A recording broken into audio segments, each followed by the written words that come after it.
Buenos días. Es un gusto y un honor, tanto para mí como para Guillermo Draper, editor de Política de Búsqueda, presentar este nuevo episodio de Desayunos Búsqueda.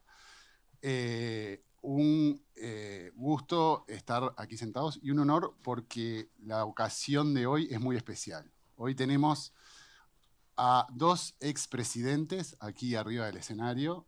Es un hecho muy destacable y muy especial que sirve también para definir al Uruguay. Es algo que no ocurre en muchas de las partes del mundo y sobre todo en los países de la región. Así que lo primero que quiero destacar es el hecho que estén el presidente Sanguinetti y el presidente Mujica con nosotros arriba del escenario. Para nosotros es realmente muy importante. Segundo, por la platea que tenemos, por la audiencia que tenemos, que es de gran nivel. Tenemos a la vicepresidenta de la República, tenemos al secretario de la Presidencia, al intendente de Canelones, al ministro de Turismo, a varios legisladores, al contador Enrique Iglesias.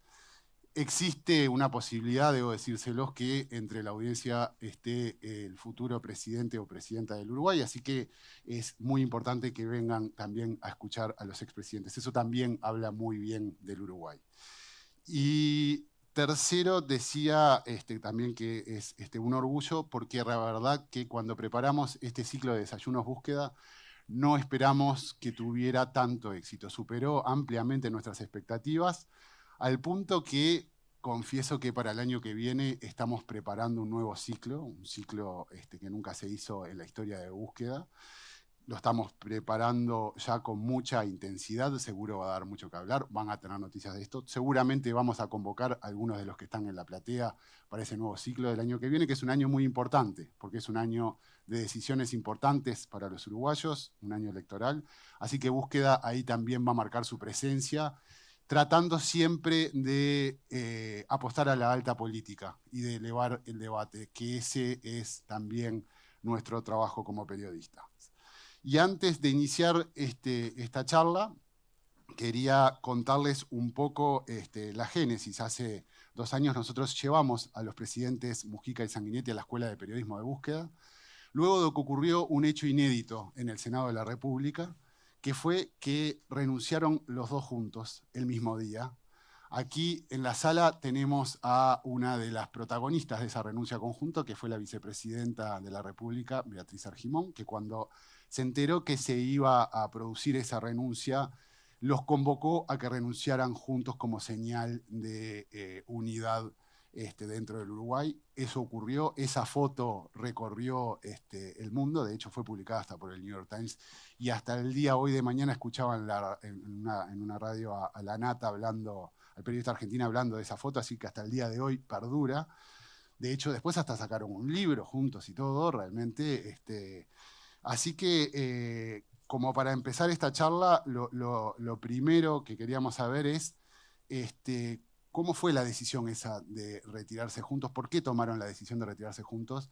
Le vamos a dar la palabra cambiando en cada una de las preguntas. Ahora empieza el presidente Sanguinetti. Bueno, ante todo, gracias y gracias a esta tan notable concurrencia que va desde los jerarcas hasta Aroza, que luego es el que luego nos caricaturiza y nos destroza. Yo con las cejas soy bastante fácil con todo. Pero bueno, ¿cómo empezó esto? Empezó con la señora que está aquí, con Lucía, en una comisión del Senado en que estábamos juntos, y yo empecé a contar que estaba por irme del Senado, que yo ya había dicho que pensaba estar un tiempo hasta que se instalara la coalición, que después me iba. Y entonces ella me dice, Pepe también está por irse porque que la pandemia, que la no sé qué cosa. Y ahí surgió espontáneamente eso. Y le digo, bueno, hable con Pepe y nos vamos juntos, ya que estamos. Y luego nuestra vicepresidenta, que no es desatenta, armó un gran escenario de una sesión especial del Senado, que adquirió ese valor simbólico que viene adquiriendo esta presencia nuestra, que la hemos llevado a Buenos Aires también, y que bueno, como una extraña pareja, aquí estamos transitando la vida para tratar de que los jóvenes entiendan que lo que tenemos recorridos distintos, tenemos sin embargo las concordancias básicas que aquí nos reúne.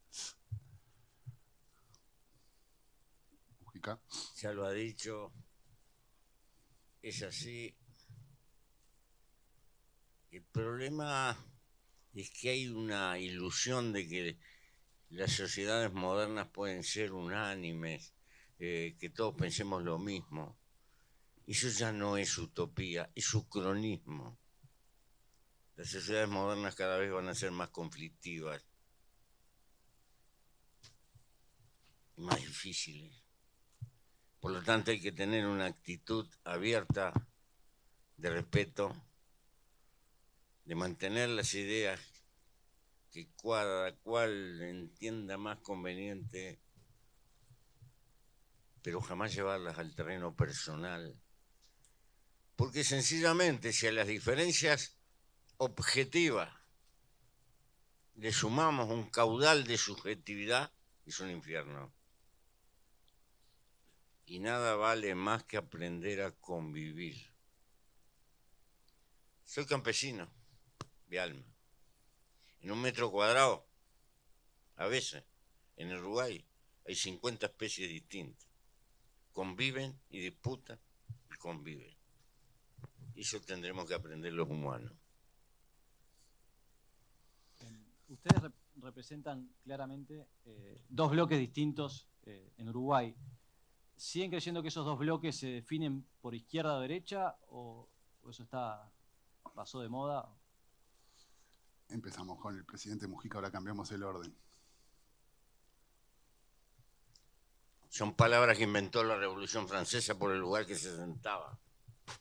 Pero en realidad son más viejas que la historia humana. Siempre ha habido una cara de cambio y una cara conservadora. Las dos son parte de nuestra humanidad. Las dos tienen peligros y deformaciones. La de izquierda, caer en infantilismo y confundir sentimientos con realidades. La de derecha, dejar de ser conservador y caer en reaccionario. Ese es el vaivén de la historia humana. Y no empezó con nosotros, ni termina.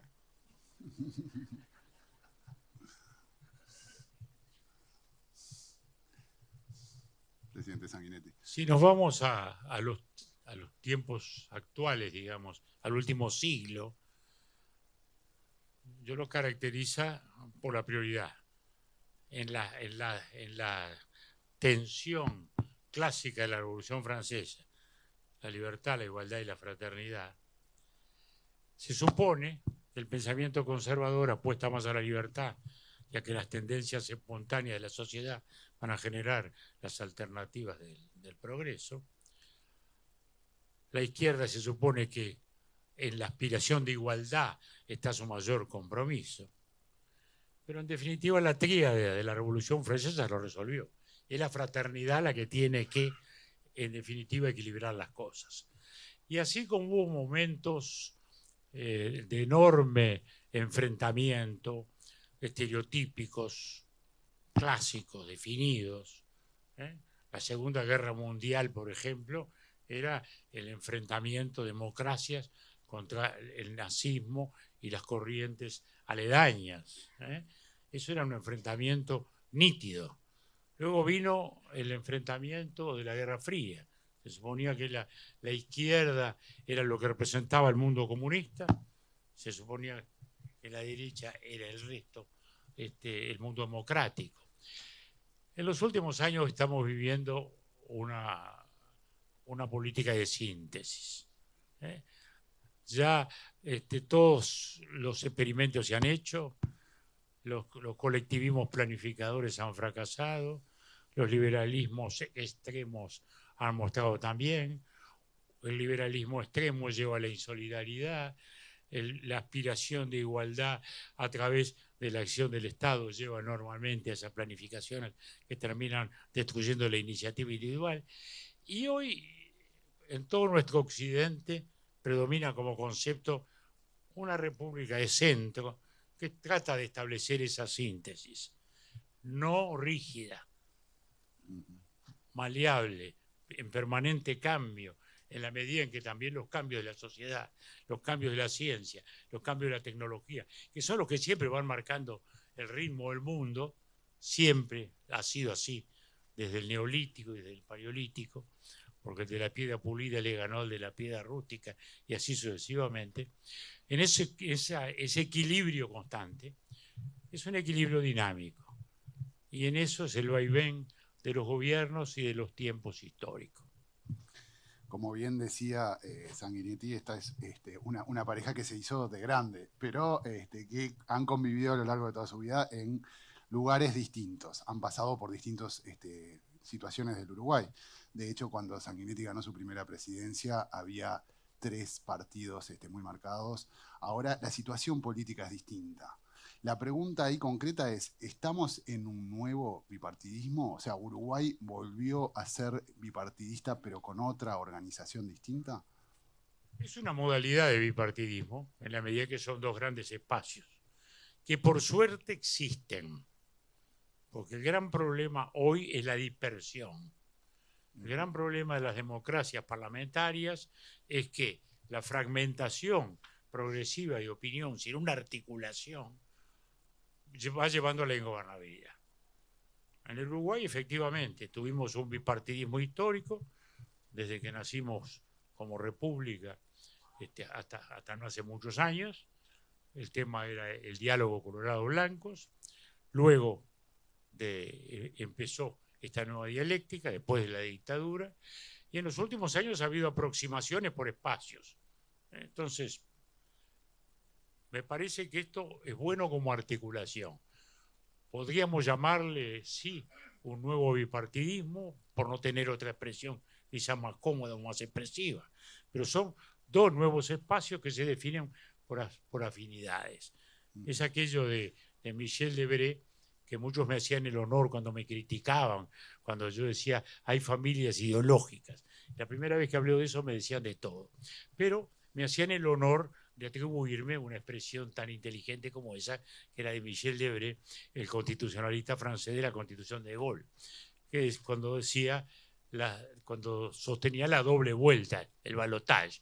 Decía, la primera se vota con el corazón, la segunda se vota con la cabeza.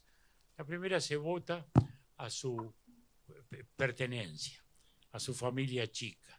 La segunda vota al pariente más cercano, porque hay familias ideológicas. Bueno, y la realidad es que las hay en todas las gradaciones que hoy va marcando el pensamiento, y que en definitiva no son tampoco blanco-negro, que ese es el gran tema. No es un blanco-negro. Cuando la política es blanco-negro termina en el conflicto. Las gradaciones son la esencia del pensamiento democrático. O sea, lo más opuesto a los pensamientos absolutistas. Mujica. Yo pienso que en la superficie hay algo de eso. Pero en el fondo empieza a haber un cambio civilizatorio muy fuerte. Estamos educados en el estado jerárquico que hemos conocido y está en crisis porque el Estado está perdiendo cada vez. Insensiblemente han aparecido poderes mucho más allá de lo nacional que cada vez son más fuertes y más determinantes. Y nuestra conciencia subjetiva, nuestra formación, nuestra tradición de naciones, le estamos exigiendo al Estado cosas que ya no va a dar. Por otro lado, esto viene acompañado de una crisis de representación que se palpa, no de democracia. Yo no creo que hemos llegado al último escalón de la civilización humana. Creo que va a haber cambio institucionales muy fuertes en el porvenir, por más libertad, pero no como la concebimos nosotros. Son tan complejos los fenómenos crecientemente contemporáneos, que lo que hoy tenemos como ministerio creo que va a ser un pequeño gobierno de la industria, un pequeño gobierno de la enseñanza, un pequeño gobierno donde la gente de esos lugares va a terminar eligiendo y donde va a haber un gobierno central que no va a decir lo que hay que hacer, sino que va a frenar lo que no hay que hacer. Pero mientras tanto vamos a vivir algo parecido. Mientras tanto vamos a vivir el afán de arreglarlo todo, porque eso va a ser medio caótico, soñando con respuestas verticales.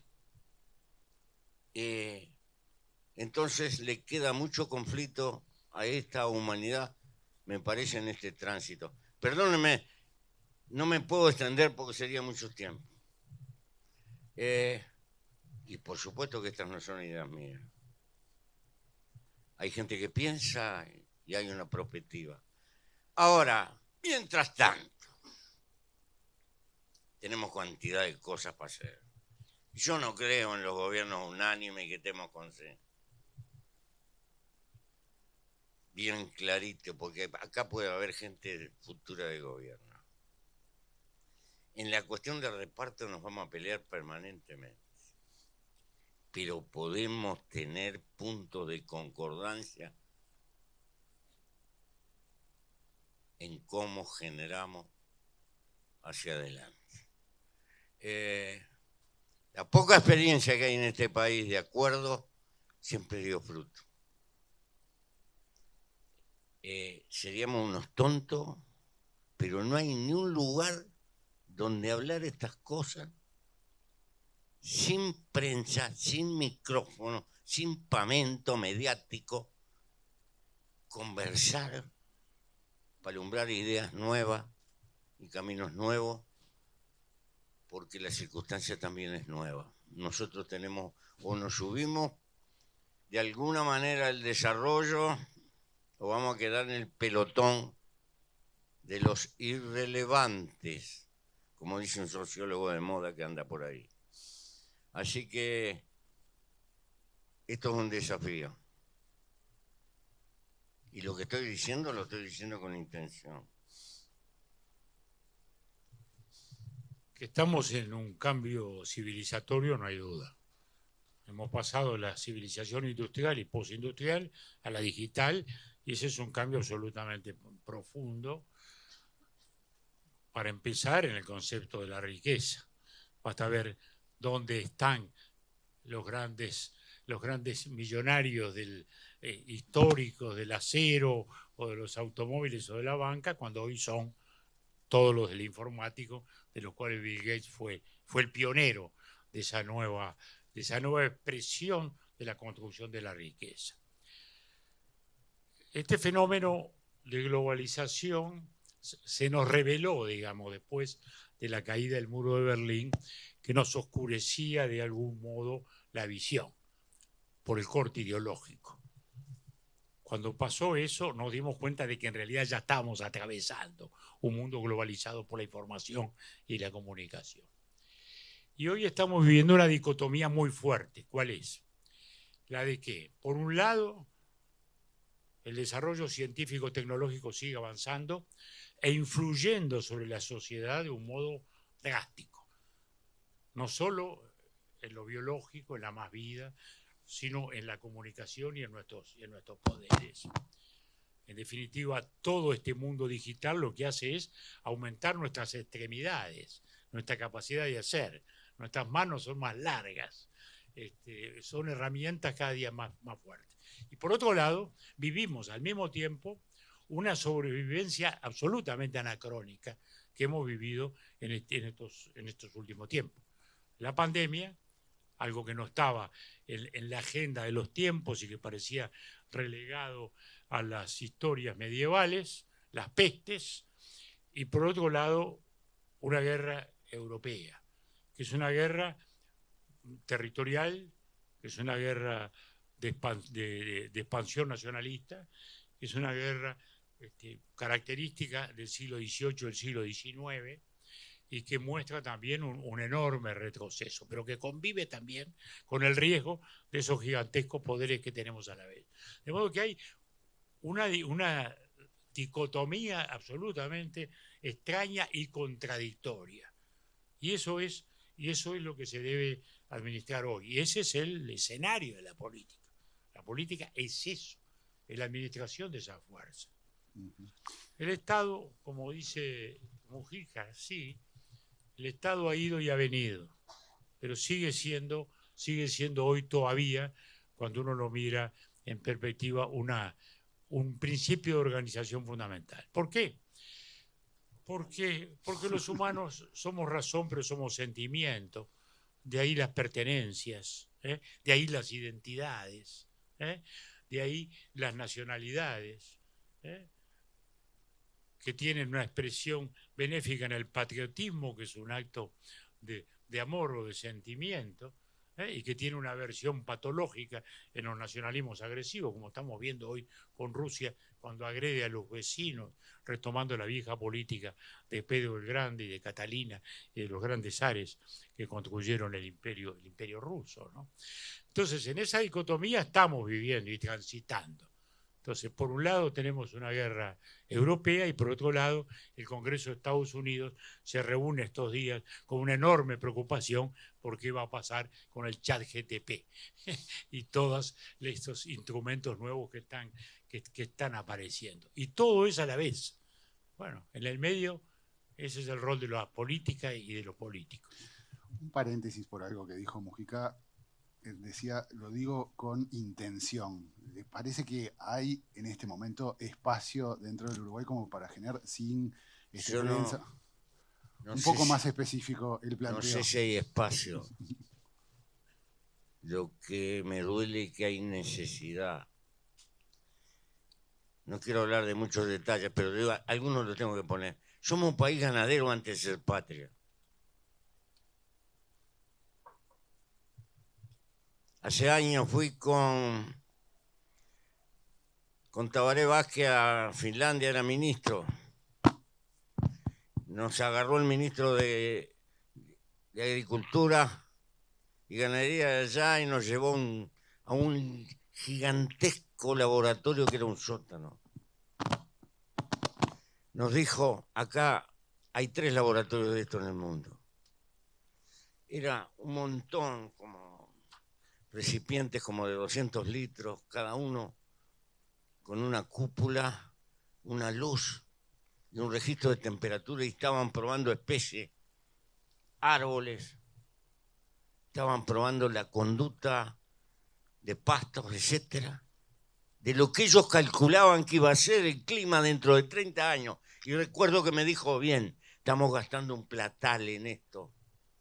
De estos laboratorios hay 3 en el mundo. Y nosotros estamos frente al cambio climático, hemos soportado una seca fenomenal y no estamos haciendo nada. Y no me refiero al problema del agua acá en Montevideo, eso está claro que es una sequía esto.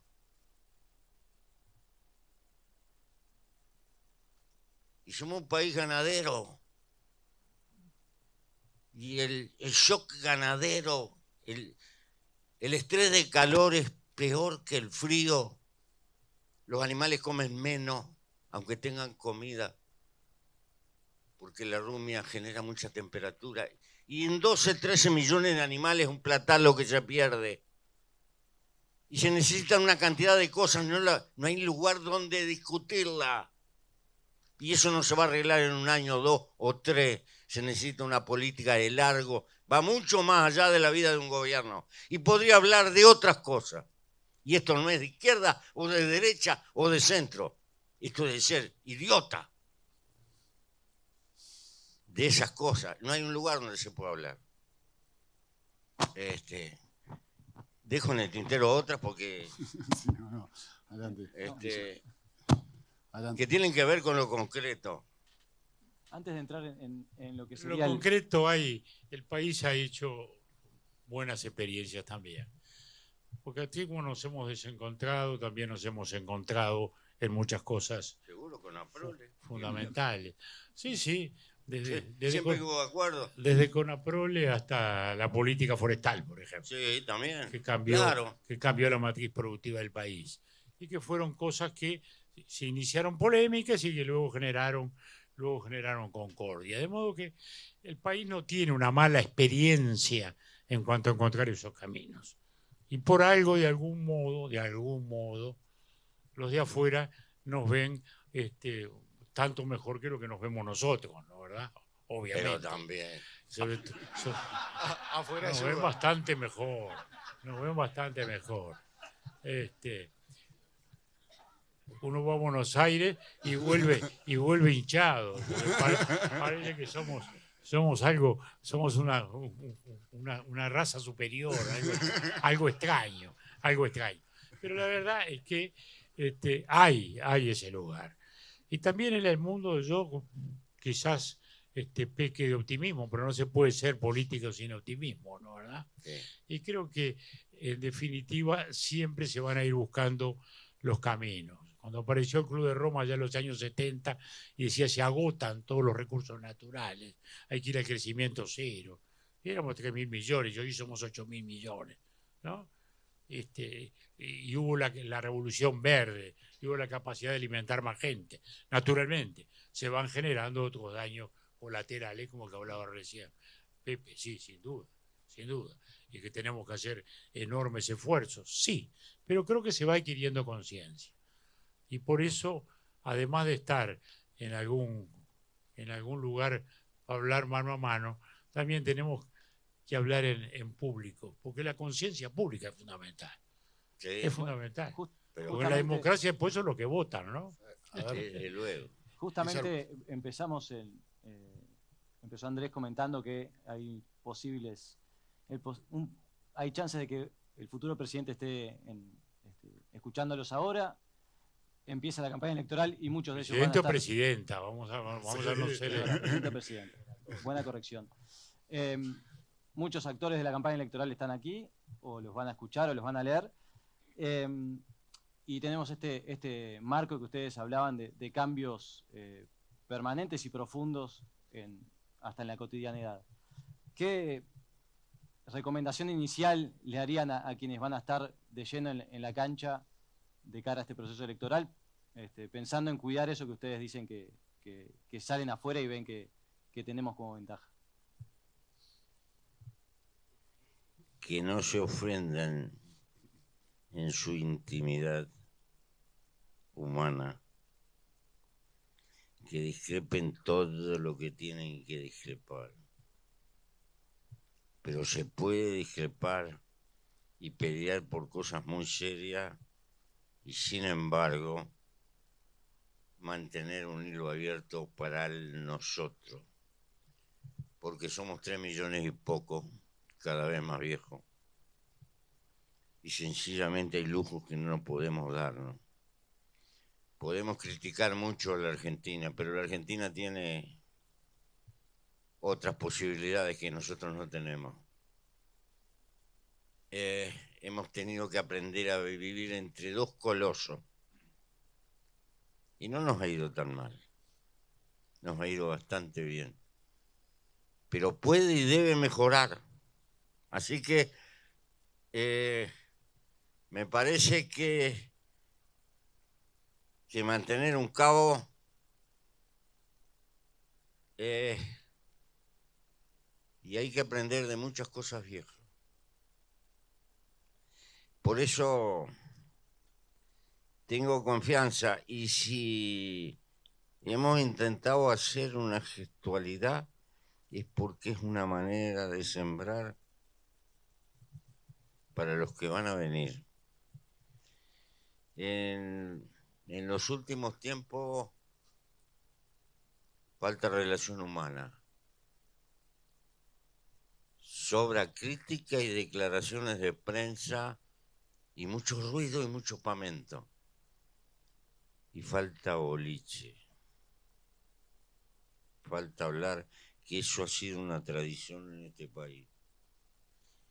Yo recuerdo lo que fue el 2002 y día por medio estábamos hablando con el flaco Echugarri y creo que son cosas que las tenemos que grabar y tener en cuenta, que cuando las papas queman estamos entre nosotros y nada más. Por eso es que yo hablo del optimismo. El país en los momentos difíciles siempre ha sabido acordar, siempre ha sabido encontrar el camino. A los que llegan no hay ningún consejo, sino el producto de la historia, el producto del peso del transcurso del tiempo. En la política nunca la línea recta es la más corta entre dos puntos.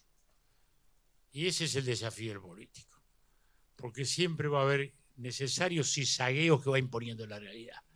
Y el tema es no perder el objetivo final.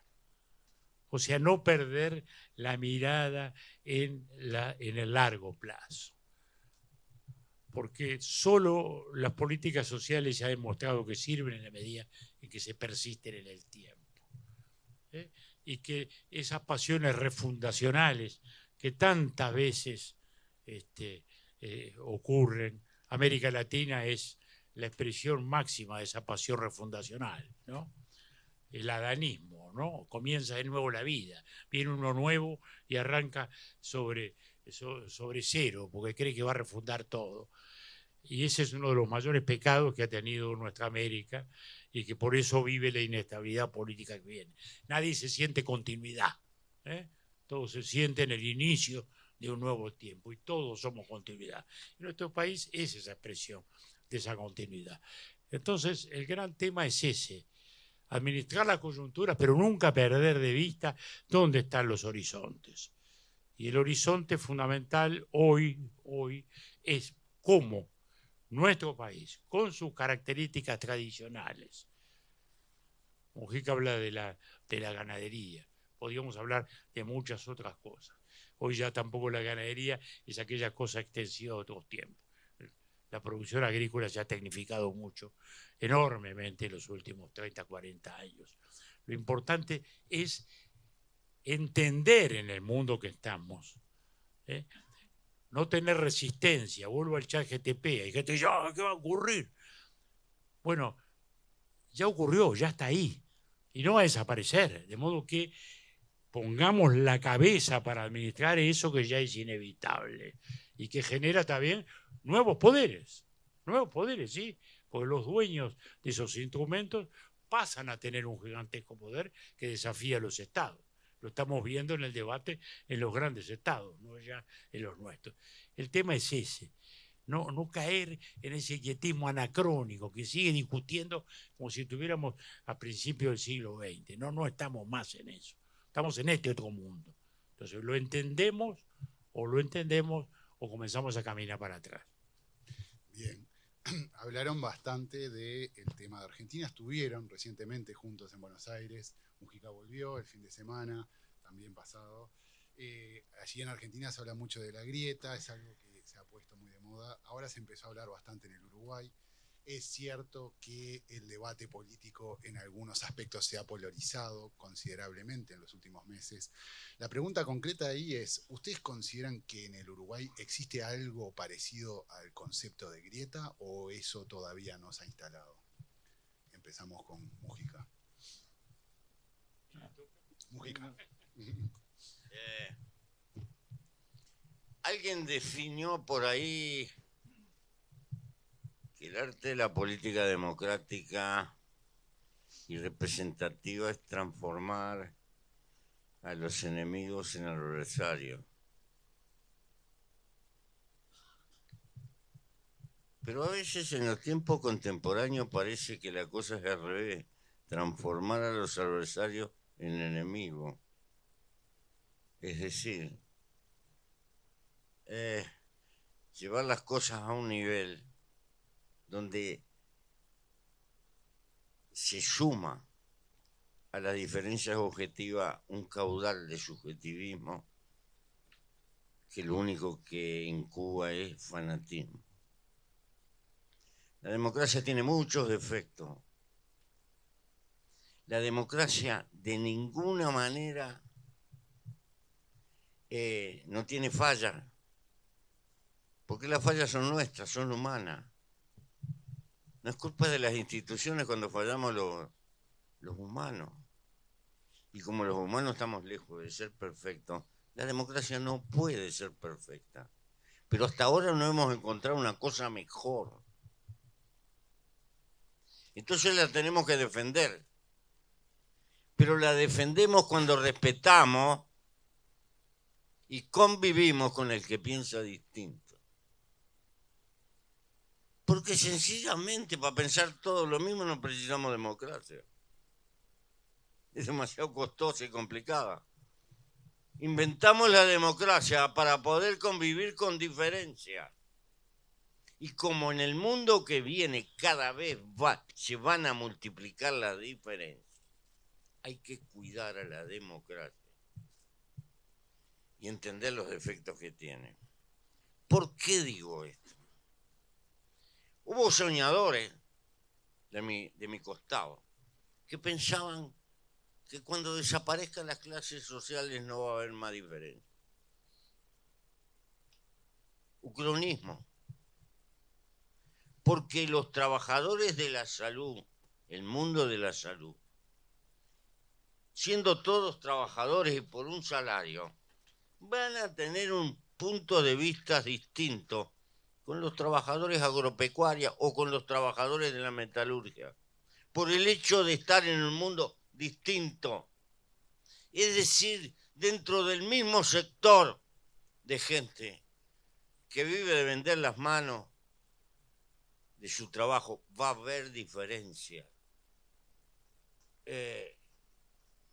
Y también en el mundo patronal va a haber enorme diferencia entre un alto empleado de una transnacional y un hombre que está peleando por una pequeña fábrica. Es decir, la democracia nos garantiza el clima si la cuidamos para poder aprender a convivir. Pero esa diversidad y esos puntos de vista distintos a la larga son los que enriquecen la marcha del hombre. Porque el progreso viene con la superación constante de contradicciones. De ahí que no es asumir una actitud beata o de perdón a vida. A la larga aprender a bancar las contradicciones es lo que le da más resultado, porque no amputa la libertad creativa y el empuje de la gente. Ahora, quienes tienen la idea y el oficio de representar a otros tienen una enorme responsabilidad por lo que dicen y por lo que presentan. Porque en alguna medida, si el sistema político no cuida estas cosas, eso se reproduce, se amplifica en el mundo contemporáneo con una velocidad espantosa. Estamos en civilización digital. El otro día yo fui a Buenos Aires y yo ni me enteré que había unos locos que habían gritado. Pero lo juro por mi madre, ni siquiera me enteré. Hicieron un pamento como si hubiera sido... Bueno, estamos en un tiempo de que las cosas pueden adquirir una dimensión que no está en relación a los hechos por las formas de comunicación. Y entonces se desvirtúa toda la realidad. Por eso hay que tener mucho cuidado en los que tienen representación política. Sanguinetti. Es que esa amplificación es inevitable hoy, ¿no? Es inevitable. Y hay esos fenómenos en que la mayoría tenemos que ser muy sensatos para administrarlo. Porque estos son locos, va a haber siempre. O muchachos adolescentes que de repente dicen algo que no se dan cuenta de lo que quiere decir. Un jovencito muy activo estos últimos días como dirigente estudiantil estaba haciendo una ocupación ilegal y le dicen, bueno, pero mire que está la ley. ¿Qué ley? No, la LUC. Bueno, a mí la LUC no me representa. Bueno, es como si un rapiñero dijera el artículo del Código Penal que lo sanciona, a mí no me representa. Bueno, no es que te represente, no, la ley es la ley, la ley es la ley. Ahora, hablando de grieta, tenemos la grieta sin duda muy peligrosa, como es muy peligrosa la utopía contraria, que a veces nace del mundo académico, del mundo científico, del mundo de los economistas, han sido grandes pecadores, de imaginar unanimidades ineluctables. Es decir, esto es así, no puede ser de otro modo. No puede ser de otro modo. A veces del mundo empresarial se sueña con que haya una unanimidad absoluta y no haya debate político. No, va a haber siempre debate político. No imaginemos unanimidades porque ellas son, cuando existen, siempre encubren algo muy peligroso, cuando las hay. La democracia no es el consenso universal, no es la esclerosis del consenso. La democracia es la administración del disenso, la administración constante del disenso. Y eso hoy, sin duda, es distinto porque tenemos un ciudadano que a través de los modernos medios de comunicación siente que se representa a sí mismo. Y porque escribe un Facebook y cuestiona al secretario de la presidencia porque no sé qué cosa dijo del agua y cree que está en el gran debate y que Delgado lo leyó al Facebook y ni se enteró de que estaba el tal Facebook. Pero digo, tenemos un ciudadano que actúa, digamos, en la vida colectiva como que él sea una representación cuando es solo una individualidad. De ahí la importancia de los tan discutidos partidos políticos, que son aquellos que articulan esa diversidad, porque sin esa articulación de la diversidad caemos en situaciones anárquicas de ingobernabilidad que son el preludio de los autoritarismos fascistas que la hacen luego como reacción a ello. Entonces, que los partidos no son perfectos, no lo son ni lo serán nunca, porque nunca una organización humana lo es. Pero cuidémonos mucho también de esa descalificación genérica, el que se vayan todos famosos, que tanto daño le hizo a la República Argentina. Cuando al final la responsabilidad en una democracia está en el ciudadano. Un ciudadano que no es solo un contribuyente enojado o que no es solo un consumidor insatisfecho, es un ciudadano que tiene derechos y tiene deberes, y el deber de votar a conciencia. Hablemos un poco de futuro en los minutos que nos quedan. Usted algo mencionaba, presidente Sanguinetti, del riesgo del quietismo, de no avanzar es retroceder. Y mencionaron al pasar ambos muchos cambios tecnológicos que ya son una realidad y que no se pueden pensar esto no va a estar, es real y hay que enfrentarlo. Pero ¿cómo está parado Uruguay, creen ustedes, hoy para enfrentar de la mejor manera esos desafíos y pensar en un futuro, un país en desarrollo?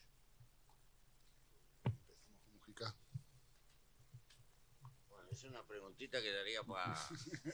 Empezamos de vuelta. La campaña electoral no la podemos empezar acá.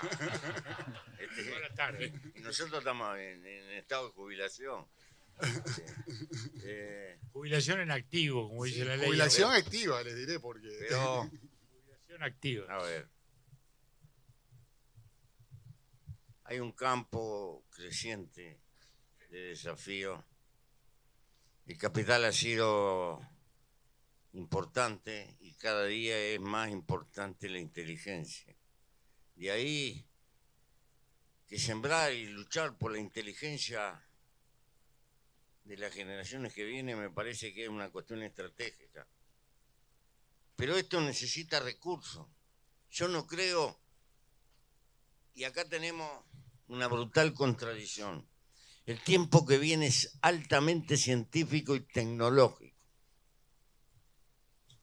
Su gran peligro es que siendo tecnológicamente muy eficiente requiere una gran especialidad.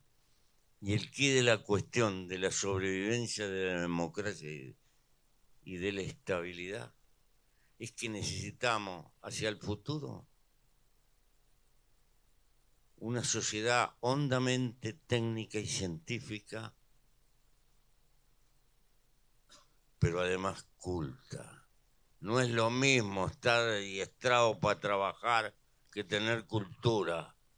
Se puede ser una bestia nazi, muy eficiente técnicamente, pero en materia de valores, un desastre. Y este es el problema de las sociedades contemporáneas. Una cosa es un recetario de cuestiones técnicas que son inevitables por el crecimiento económico, y otra cosa el problema de los valores que están atados a la cultura.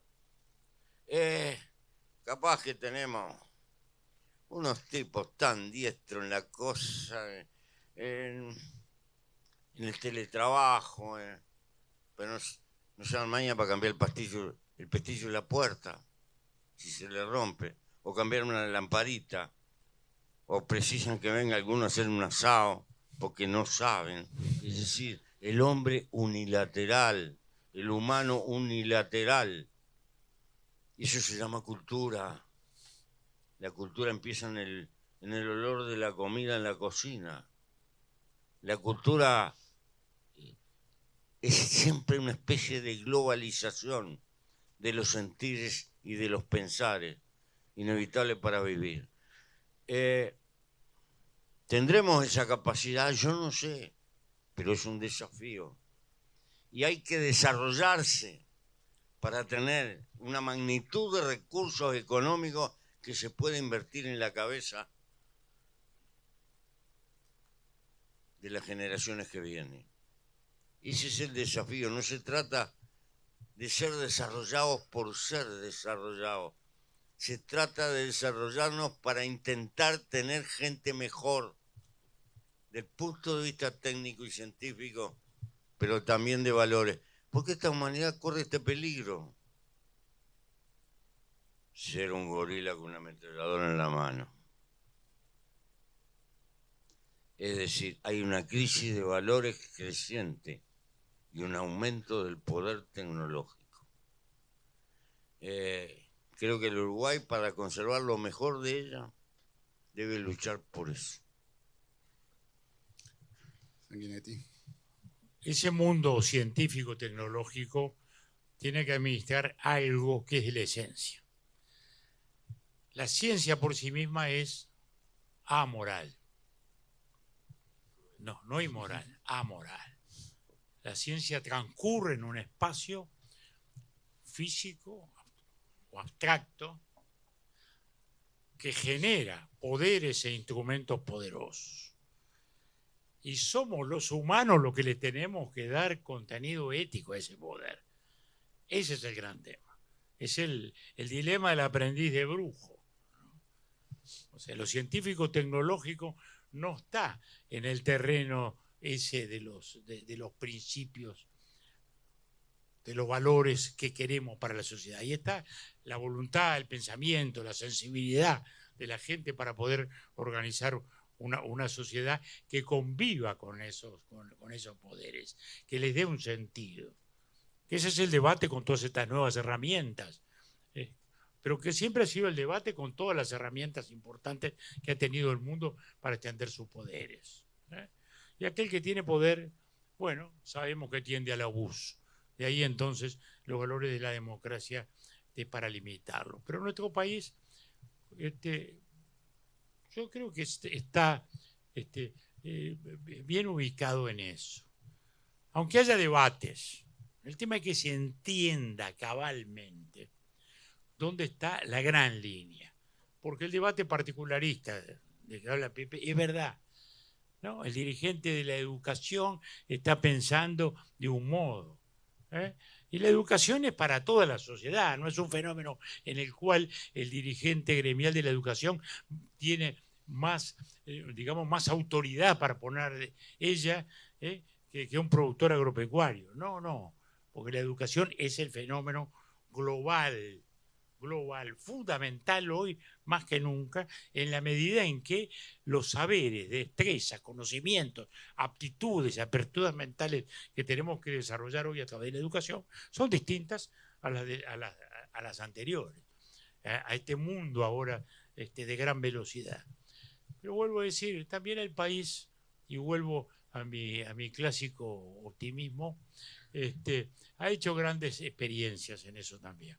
Fíjense, el PDCIVA, por ejemplo, lo empezamos en el año 85, un programa de desarrollo de ciencias. Estuvimos de acuerdo todos. Pero habían empezado algunos científicos, el doctor Caldeiro, etc. Y ahí se empezó un largo trabajo, del cual nadie tenía demasiada noticia fuera de los ámbitos científicos. Pero cuando se precisaron científicos, aparecieron. ¿De dónde salió Radi? Del PDCIVA. ¿De dónde salió tantos otros científicos? De la Facultad de Ciencias.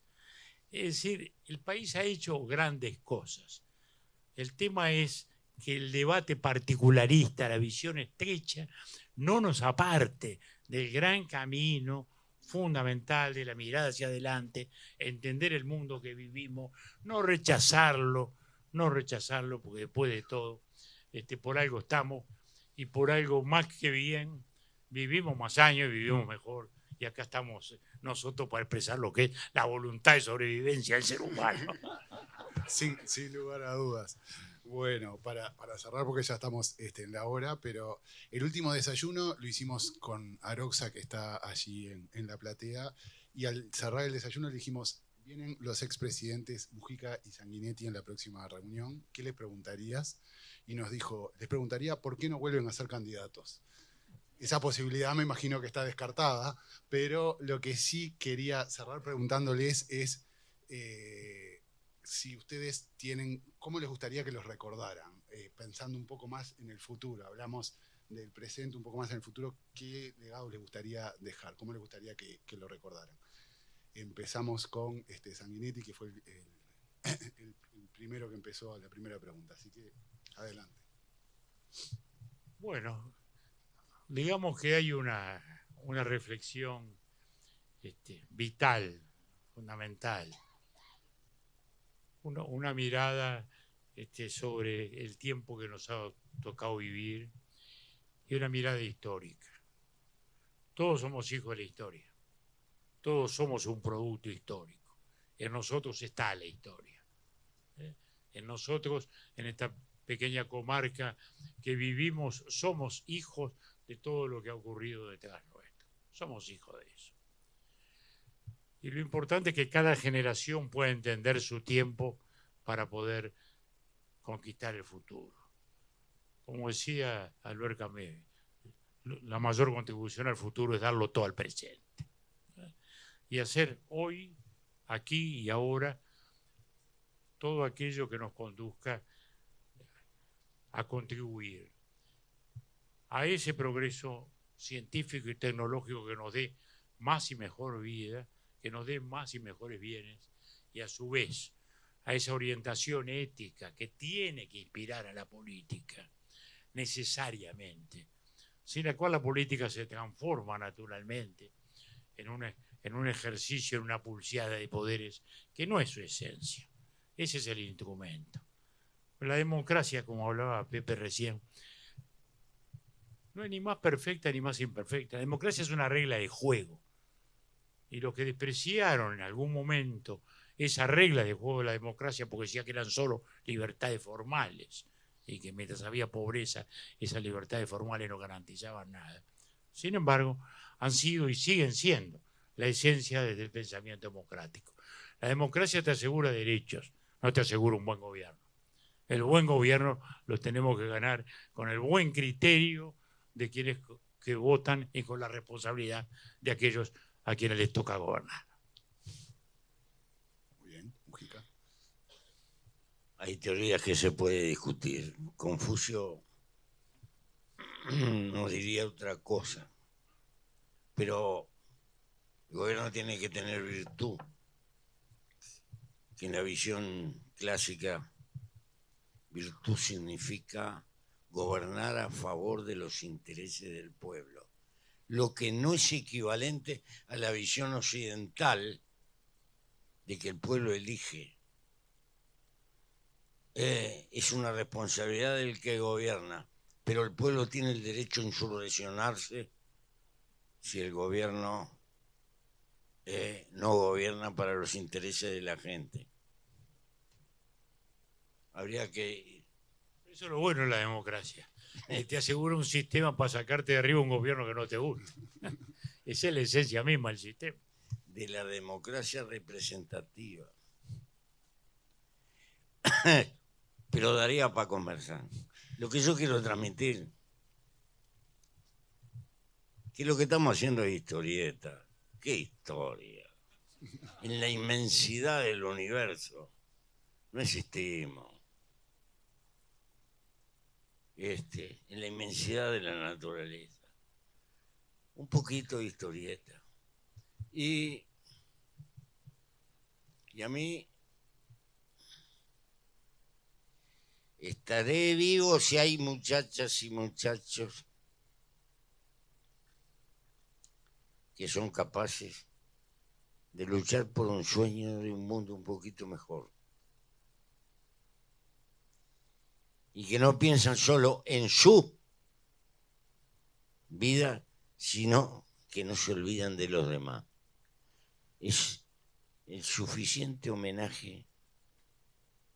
Porque un viejo amigo que se fue, Daniel Vidal, me definía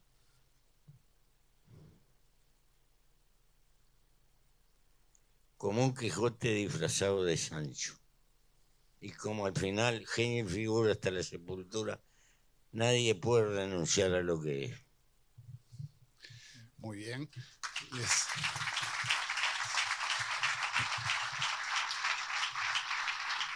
Les agradezco mucho la presencia aquí. Les voy a dar un obsequio a cada uno. Sé que los dos son lectores de Búsqueda de toda la vida. Bueno, esto es un sello que salió por los 50 años de Búsqueda, que se los voy a dar como obsequio marcado, y les agradezco mucho la presencia. Gracias. Y gracias a todos por estar aquí. Ya tiene 50 años.